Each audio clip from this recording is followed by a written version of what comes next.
محترم سامعین، اللہ رب العالمین کا شکر احسان ہے کہ اللہ تعالیٰ مجھے یہاں پر آنے کا موقع دیا ہے اور آپ لوگوں کے سامنے کچھ کلمات کہنے کا موقع دیا ہے۔ مجھے جو عنوان ادھر دیا گیا ہے وہ ہے 12 ربیع الاول خوشی یا غم، یہ عنوان ہے۔ سب سے پہلے ہم یہ جانتے ہیں کہ 12 ربیع الاول کیا نبی کریم صلی اللہ علیہ وسلم کی اس میں پیدائش ہوئی ہے؟ کیا اس میں نبی کریم صلی اللہ علیہ وسلم کی اس میں وفات ہوئی ہے؟ پہلے ہم یہ جانتے ہیں۔ دیکھیے، نبی کریم صلی اللہ علیہ وسلم کی پیدائش عام الفیل، جس سال جو ہے ابرہہ مکہ المکرمہ پر حملہ کرنے آیا تھا، اللہ تعالیٰ اسے اپنا عذاب سے اس کو برباد کر دیتا ہے۔ اس کے 50 دن کے بعد نبی کریم صلی اللہ علیہ وسلم کی پیدائش ہوتی ہے۔ پھر اس کے بعد ایک حدیث آپ کے سامنے پڑھ کے سناتا ہوں۔ عبداللہ بن عباس رضی اللہ عنہ فرماتے ہیں، ولد النبی صلی اللہ علیہ وسلم یوم الاثنین، کہ نبی کریم صلی اللہ علیہ وسلم پیر کے دن پیدا ہوئے ہیں، اور اسی دن نبی کریم صلی اللہ علیہ وسلم پر وحی اتاری گئی ہے، اور اسی دن نبی کریم صلی اللہ علیہ وسلم کی وفات بھی ہوئی ہے، اور اسی دن نبی کریم صلی اللہ علیہ وسلم مکہ المکرمہ سے مدینہ جو ہے تشریف لے گئے ہیں، ہجرت کر کے گئے ہیں، اور یہی وہ دن ہے کہ نبی کریم صلی اللہ علیہ وسلم مدینہ کے اندر قدم رکھے تھے، اور یہی وہ دن ہے نبی کریم صلی اللہ علیہ وسلم حجر اسود کا جو منتقل کر کے مکہ المکرمہ میں جو بٹھانے والا جو واقعہ چلا تھا، وہ اسی دن ہوا تھا۔ اب ہم جانتے ہیں نبی کریم صلی اللہ علیہ وسلم کی پیدائش، نبی کریم صلی اللہ علیہ وسلم کا ہمارے سامنے آنا، یہ بہت بڑی نعمت ہے۔ اللہ تعالیٰ پیغمبروں کے سردار بنا کے ہمیں بھیجا ہے، آخری نبی بنا کے بھیجا ہے۔ نبی کریم صلی اللہ علیہ وسلم کا دنیا میں آنا اور نبی کریم صلی اللہ علیہ وسلم کے انتقال ہونا، یہ گواہی ہے کہ قیامت آنے والی ہے۔ یہ ایسی نشانی ہے کہ اس کے بعد کوئی پیغمبر آنے والے نہیں ہیں، یہ آخری پیغمبر ہیں۔ یہ ان کا جو ہے نبی کریم صلی اللہ علیہ وسلم کا مقصد بھی یہی تھا۔ پھر اس کے بعد نبی کریم صلی اللہ علیہ وسلم کی پیدائش ہوئی، نبی کریم صلی اللہ علیہ وسلم 40 سال کی عمر میں نبی بنے۔ پھر اس کے بعد دین کا کام چلا، نبی کریم صلی اللہ علیہ وسلم کے ہاتھوں کئی لوگ مسلمان ہوئے، ایک بہت لمبی فوج کا نبی کریم صلی اللہ علیہ وسلم کھڑا کیا۔ یہ صحابہ کا دور تھا، نبی کریم صلی اللہ علیہ وسلم کے ہاتھ پکڑ لیتے تھے، ان کے ہاتھ چوم لیتے تھے، جو نبی کریم صلی اللہ علیہ وسلم حکم دیتے تھے لوگ ان کی بات مان جاتے تھے۔ اتنی محبت نبی کریم صلی اللہ علیہ وسلم سے تھی۔ اب ہم دیکھتے ہیں آج ہمارا ایمان کیا اسی طرح ہے۔ نبی کریم صلی اللہ علیہ وسلم 12 ربیع الاول کا وقت تھا۔ ایک واقعہ آپ کے سامنے سناتا ہوں۔ نبی کریم صلی اللہ علیہ وسلم 12 ربیع الاول ہے، پیر کا دن ہے۔ نبی کریم صلی اللہ علیہ وسلم کی طبیعت ایک دم بگڑ جاتی ہے اور گھر پہ لیٹے ہوئے رہتے ہیں۔ اس وقت اپنا چہرہ زمین پر لیٹے ہوئے ہیں، اپنا چہرہ اپنے امہات المؤمنین حضرت عائشہ رضی اللہ عنہ کے ران پر رکھتے ہیں۔ یہ حالت یہ ہوتی ہے کہ نبی کریم صلی اللہ علیہ وسلم جو ہے اٹھاتے رہتے ہیں اور پیار محبت سے دیکھتے ہیں، اور اس کے بعد اپنے بیویوں کو حکم دیتے ہیں آنے کے لیے۔ سارے بیویاں آ جاتی ہیں، ان کو تقوی اور صبر کا جو ہے ان کو تلقین کرتے ہیں، نصیحت کرتے ہیں۔ پھر اس کے بعد حالت یہ ہوتی ہے کہ نبی کریم صلی اللہ علیہ وسلم ایک مسواک کی طرف اشارہ کرتے ہیں۔ پھر ان کو مسواک دیا جاتا ہے، مسواک چبا نہیں سکتے۔ پھر وہ کیا کرتے ہیں، نبی کریم صلی اللہ علیہ وسلم حضرت عائشہ رضی اللہ عنہ کے ہاتھ میں دیتے ہیں، وہ چباتے ہیں۔ پھر وہ چبانے کے بعد نبی کریم صلی اللہ علیہ وسلم کے ہاتھ دیتے ہیں۔ پھر وہ جو ہے اپنا دانت صاف کرتے ہیں، پھر رکھتے ہیں۔ پھر حضرت فاطمہ رضی اللہ عنہ ان کی بیٹی آتی ہیں، آنے کے بعد اپنے ابا کی حالت دیکھ کر ان سے ہاتھ پکڑ لیتی ہیں، رونا شروع کر دیتی ہیں۔ نبی کریم صلی اللہ علیہ وسلم سے دعا کرتے ہیں، اللہ تعالیٰ سے یہ دعا کرتے ہیں کہ اے موت کی سختی سے پناہ مانگتے ہیں۔ پھر نبی کریم صلی اللہ علیہ وسلم پھر دعا کرتے ہیں۔ یہ کرنے کے بعد ان کی بیٹی بھی ان کے لیے دعا کرتی ہیں۔ یہ حالت ان کا گھر کا تھا۔ صحابہ کرام رضی اللہ عنہم سب پریشان ہیں کہ نبی کریم صلی اللہ علیہ وسلم کی حالت کیا ہوئی ہے۔ نبی کریم صلی اللہ علیہ وسلم اپنے صحابہ کی طرف دیکھتے ہیں، مسکراتے رہتے ہیں۔ یہ حالت صحابہ کرام کی تھی۔ سارے صحابہ پریشان ہیں کہ نبی صلی اللہ علیہ وسلم کیا ہو رہا ہے۔ پھر اس کے بعد صبح کا وقت ہوتا ہے، نبی کریم صلی اللہ علیہ وسلم کی روح قبض ہو جاتی ہے، اللہ تعالیٰ کے پیارے ہو جاتے ہیں۔ پھر اس کے بعد حالت یہ ہوتی ہے کہ سارے ان کی بیٹی رونا شروع کر دیتی ہیں۔ حضرت عمر رضی اللہ عنہ مسجد نبی میں چلے جاتے ہیں، تلوار ہاتھ میں لے لیتے ہیں، اور یہ کہتے ہیں اگر کسی نے کہا کہ نبی کریم صلی اللہ علیہ وسلم انتقال ہو گئے تو اس کی گردن اڑا دوں گا، اس کی میں گردن کاٹ دوں گا۔ پھر اس کے بعد سارے صحابہ کی حالت یہی ہے۔ پھر اتنا ہی نہیں، جب حضرت عمر رضی اللہ عنہ پریشان ہیں، صحابہ پریشان ہیں، حضرت ابوبکر رضی اللہ عنہ کو سمجھ میں نہیں آتا کہ کس کے ساتھ کیا کیا جائے، کیسے سمجھایا جائے، اس وقت نبی حضرت ابوبکر رضی اللہ عنہ یہ کہتے ہیں حضرت عمر سے، کیا کہتے ہیں؟ وما محمد الا رسول، نبی کریم صلی اللہ علیہ وسلم جو ہے ایک رسول ہیں، اس سے پہلے بھی رسول آئے تھے، اگر قتل کر دیے وہ مر جائیں یا قتل کر دیے جائیں، کیا تم دین سے لوٹ جاؤ گے؟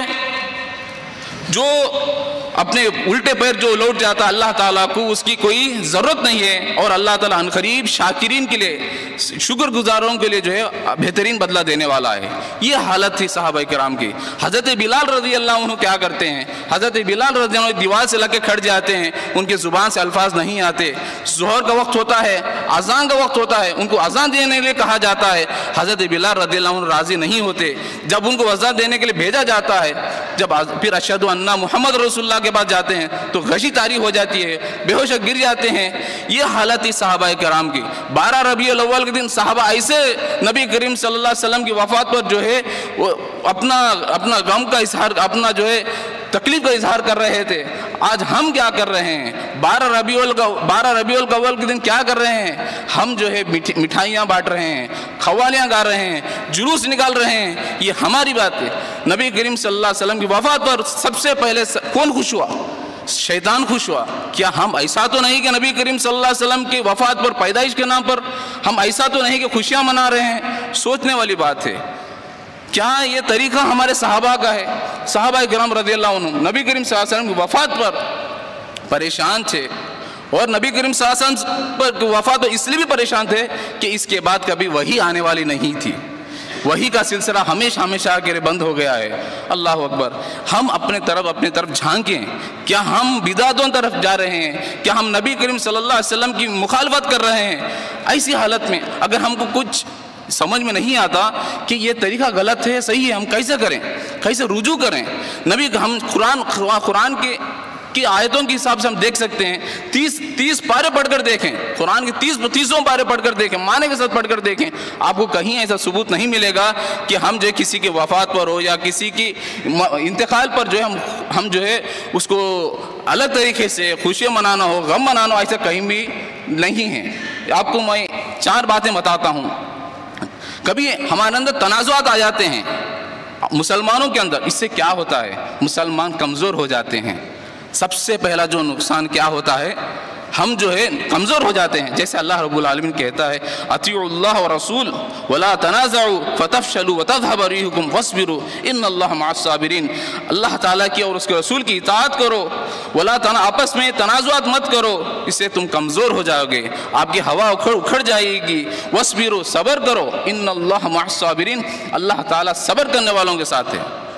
ہم اس بات پر اللہ تعالیٰ کی ایک کہی ہوئی نصیحت پر ہم سوچتے ہیں، اگر ہمارے اندر کبھی تنازعات آ جاتے ہیں تو اگر ہم اس میں لڑ بیٹھتے ہیں، اس سے کیا ہوگا؟ مسلمان کمزور ہو جائیں گے، ہم آپس میں لڑ لیں گے، کوئی باہر سے دشمن آ کے مارنے کی ضرورت نہیں ہے، آپس میں ہم لڑ کے مر جائیں گے۔ دوسرا کیا ہے؟ تنازعات آتے ہیں، اگر آ بھی جائیں تو ہم کیا کریں؟ دیکھیں اللہ رب العالمین کیا کہہ رہا ہے، میں آپ کے سامنے آیت پڑھ کے سناتا ہوں جس کے اندر اللہ رب العالمین کہہ رہا ہے فَإِن تَنَازَعْتُمْ فِي شَيْءٍ فَرُدُّوهُ إِلَى اللَّهِ وَالرَّسُولِ۔ اگر آپ کے بیچ میں کوئی تنازعات آ گیا، کچھ مخالفت ہو رہی ہے تو اس کو کس کی طرف لوٹاؤ؟ اللہ اور اس کے رسول کی طرف لوٹاؤ۔ إِن كُنتُم مُؤْمِنِينَ، اگر تم مومن والو ہو، اللہ تعالیٰ پر ایمان رکھتے ہو تو کس کی طرف لوٹاؤ؟ قرآن پڑھو، حدیث پڑھ کے دیکھو، آپ کو پتہ چل جائے گا۔ ان کنتم تؤمنون باللہ والیوم الآخر، اگر تم ایمان رکھتے ہو کس پر؟ اللہ تعالیٰ پر اور آخرت کے دن پر، ذالک خیر، یہ اچھا طریقہ ہے، واحسن تأویلا، انجام کے حساب سے یہ بہترین جو ہے اچھی چیزیں ہیں۔ اب ہمارے اندر تنازعات آ جاتے ہیں، ہمیں کسی کو کافر بول دیتے ہیں، کسی کو مشرک بول دیتے ہیں، کسی کو اور کچھ پتہ نہیں کیا کہہ دیتے ہیں۔ ہمارا طریقہ ایسا نہیں ہونا چاہیے۔ ہمارا طریقہ کیا ہونا چاہیے؟ ہم بیٹھیں، قرآن کھولیں، حدیث کھولیں، یا ان علماء کے پاس ہم جائیں جو علماء قرآن اور حدیث کو جانتے ہیں، ہم بیٹھیں۔ کیا میرا طریقہ غلط ہے؟ کیا میری سوچ غلط ہے؟ قرآن کے حساب سے ہے؟ نہیں ہے؟ ہم بیٹھ کر بات کریں۔ اور اس کے بعد کبھی اللہ رب العالمین اور ہمارے پیارے نبی صلی اللہ علیہ وسلم کوئی فیصلہ کر دیں، ہمیں یہ اختیار نہیں کہ ہم اس میں رد و بدل کریں، ہم اس کو جو خوشی بخوشی اختیار کر لینا چاہیے، مان لینا چاہیے۔ دیکھیے اللہ رب العالمین کہہ رہا ہے فَلَا وَرَبِّكَ لَا يُؤْمِنُونَ حَتَّى يُحَكِّمُوكَ فِي مَا شَجَرَ بَيْنَهُمْ ثُمَّ لَا يَجِدُوا فِي أَنفُسِهِمْ حَرَجًا مِّمَّا قَضَيْتَ وَيُسَلِّمُوا تَسْلِيمًا۔ دیکھیے اللہ رب العالمین کہہ رہا ہے کہ تمہارے رب کی قسم، اگر آپ کسی ان کے مسئلے میں آپ جو فیصلہ کرتے ہیں، ان کے لیے یہ جائز نہیں کہ وہ اپنے نفسوں وہ آپ کے فیصلے میں اب کچھ حرج ہے بھائی ایسا ویسا کچھ حرج نکالیں، وہ یسلموا تسلیما، ان کو چاہیے کہ وہ خوشی بخوشی اس کو اختیار کر لیں، مان لیں۔ ہمارے سامنے کوئی ایک حدیث پڑھ کے سناتے ہیں، کوئی عالم پڑھ کے سناتے ہیں، یا قرآن کا آیت یا حدیث پڑھ کے سناتے ہیں، نبی کریم صلی اللہ علیہ وسلم کو طریقہ بتاتے ہیں، ہم سوچتے ہیں دل نہیں مانتا، ہم عادت سے مجبور ہیں، ہم بچپن سے ایسا ہی کر رہے ہیں، یہ طریقہ نہیں ہوتا۔ ہاں اگر ہمارے سامنے اللہ تعالیٰ کی بات آ جائے مان لینا چاہیے، نبی کریم صلی اللہ علیہ وسلم کی بات آ گئی مان لینا چاہیے اگر ہم ایمان والے ہیں۔ پھر اس کے بعد چوتھا کیا ہے، جو لوگ جو ہے اللہ رب العالمین باتوں میں مرضی اختیار کرتے ہیں، اس کے بارے میں اللہ رب العالمین کہہ رہا ہے وَمَا كَانَ لِمُؤْمِنٍ وَلَا مُؤْمِنَةٍ إِذَا قَضَى اللَّهُ وَرَسُولُهُ أَمْرًا أَن يَكُونَ لَهُمُ الْخِيَرَةُ مِنْ أَمْرِهِمْ۔ اور کسی مومن مرد یا مومن عورت کے لیے یہ جائز نہیں ہے کہ جب اللہ تعالیٰ اور اس کے رسول کسی مسئلے پر جو ہے فیصلہ کر دیں تو اس میں اپنی منمانی کا سوچیں، منمانی کو اختیار کریں۔ وَمَن يَعْصِ اللَّهَ وَرَسُولَهُ، جو اللہ رب العالمین اللہ تعالیٰ اور اس کے رسول کا جو ہے نافرمانی کرتا ہے فَقَدْ ضَلَّ ضَلَالًا بَعِيدًا، تو وہ کس میں ہے؟ کھلی گمراہی میں ہے۔ دیکھیے اللہ رب العالمین کیا کہہ رہا ہے، کھلی گمراہی میں ہے، مطلب کیا ہے؟ جو بندہ اپنے منمانی کرتا ہے وہ رستے سے ہٹا ہوا ہے، چاہے وہ دین میں غلو کر رہا ہو یا کمی کر رہا ہو۔ جو بندہ یہ سمجھ رہا ہے کہ جو ہے میں اچھی بدعت ہے فلاں ہے بدعت کرنا شروع کرتا ہے، نئی ایجادات کر لیتا ہے، اس پر راستے پر چلتا ہے، اگر وہ سمجھتا ہے وہ کون سے راستے پر ہے؟ ضلالت کے راستے پر ہے، اور وہ اللہ اس کے رسول کے جو ہے مخالفت کر رہا ہے۔ یہ سوچنے والی بات ہے۔ محترم سامعین، میں آپ کے سامنے ایک بات بتاتا ہوں۔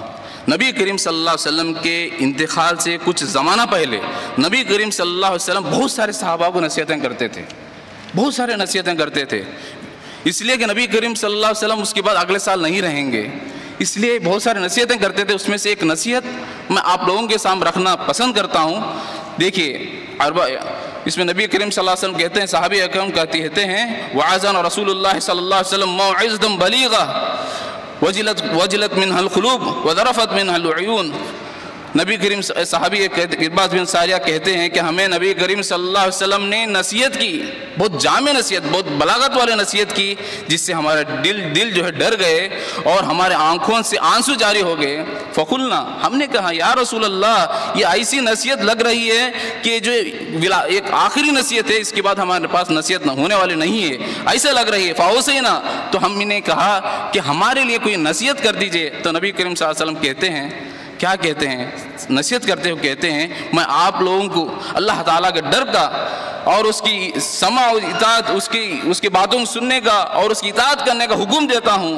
پھر آگے کہتے ہیں نبی کریم صلی اللہ علیہ وسلم وَإِن تَأَمَّرَ عَلَيْكُمْ عَبْدًا حَبَشِيًّا، یہاں تک کہ اگر کوئی حبشی بھی آپ پر جو حکومت کرنا شروع کر دے پھر بھی آپ اللہ تعالیٰ کے باتوں سے نہ ہٹیں۔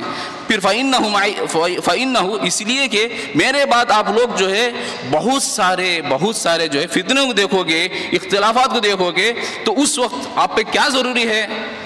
فَعَلَيْكُمْ بِسُنَّتِي وَسُنَّتِ الْخُلَفَاءِ الرَّاشِدِينَ الْمَهْدِيِّينَ، آپ پر ضروری ہے کہ میرے سنت پر چلیں اور ہدایت یافتہ خلفاء راشدین کے جو ہے ان کے سنت پر چلیں۔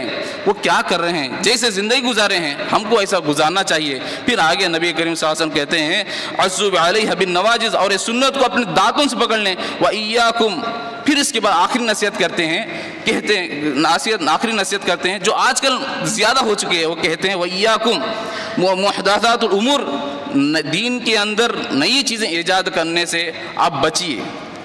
فَإِن، اس لیے کہ دین کے اندر کوئی نئی چیز کا ایجاد کرنا یہ بدعت ہے، ہر بدعت گمراہی ہے اور ہر گمراہی ضلالت، یہ جہنم کی طرف لے کے جائیے۔ اللہ اکبر۔ ہم سمجھتے ہیں کہ جو ہے بھئی کوئی بھی بات بتا دیں وہ ہو سکتا ہم ایسے بھی کر سکتے ہیں، ان کے پاس بہت سارے تعویل ہوتے ہیں دین کے اندر. جیسے 5 وقت کی نماز ہے، اگر کسی نے ہم کو کہہ دیا کہ ہم 6 وقت کی نماز پڑھ سکتے ہیں، 6 وقت کی نماز پڑھیں گے، چھٹی نماز کے پڑھیں گے، ہم کو اچھا رہے گا، زیادہ ثواب ملے گا، نہیں.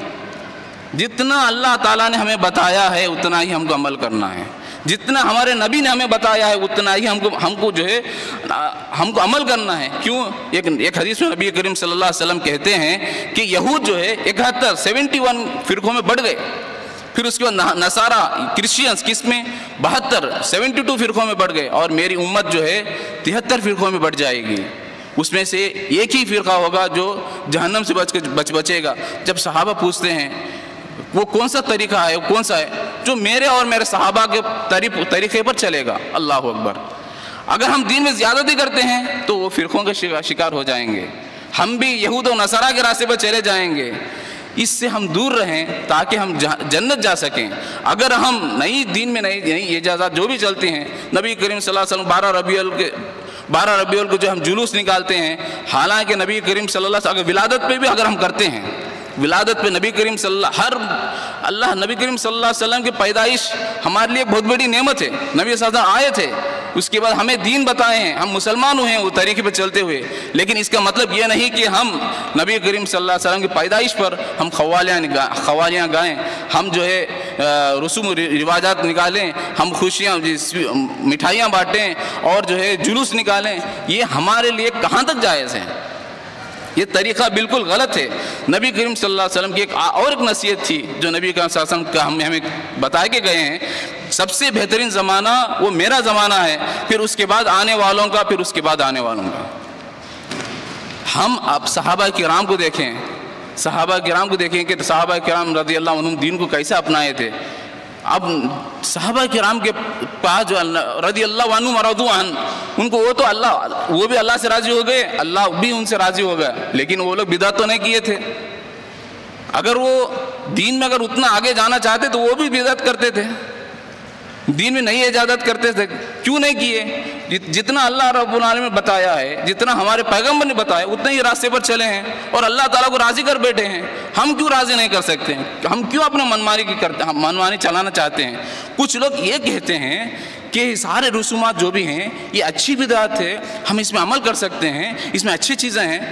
کل بدعت ضلالہ وکل ضلالۃ فی النار.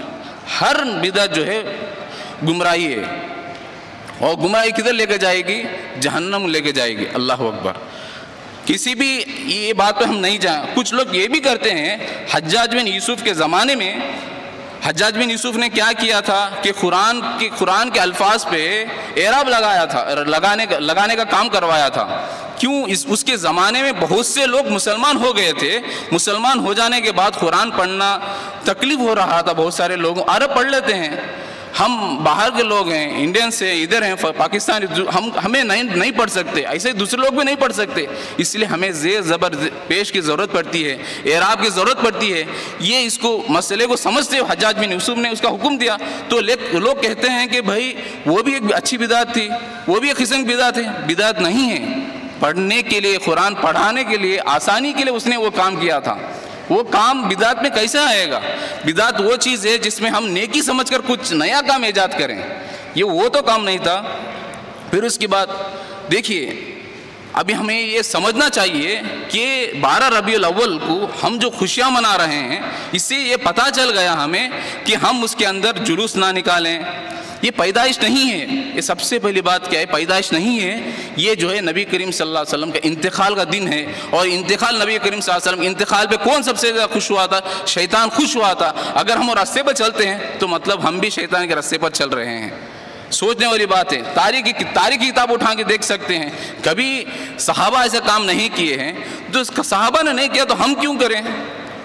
بتانے کا مقصد صرف یہی تھا کہ ہم سیدھے راستے کو اپناتے ہوئے، اللہ کے دین پر چلتے ہوئے تو ہم جنت جا سکتے ہیں. اگر اللہ تعالیٰ کے بتائے ہوئے راستے پر، نبی کے ساتھ بتائے راستے پر اگر ہم اپنے منمانی کرتے ہیں تو ہم گمراہ ہو جائیں گے اور ہماری گمراہی جہنم کی طرف لے کے جائے گی. میں آخر میں اللہ رب العالمین سے دعا گو ہوں کہ اے اللہ بتائے ہوئے باتوں پر مجھے اور سارے سننے والوں کو توفیق عطا فرما. آمین ثم آمین. واخر دعوانا ان الحمد للہ رب العالمین.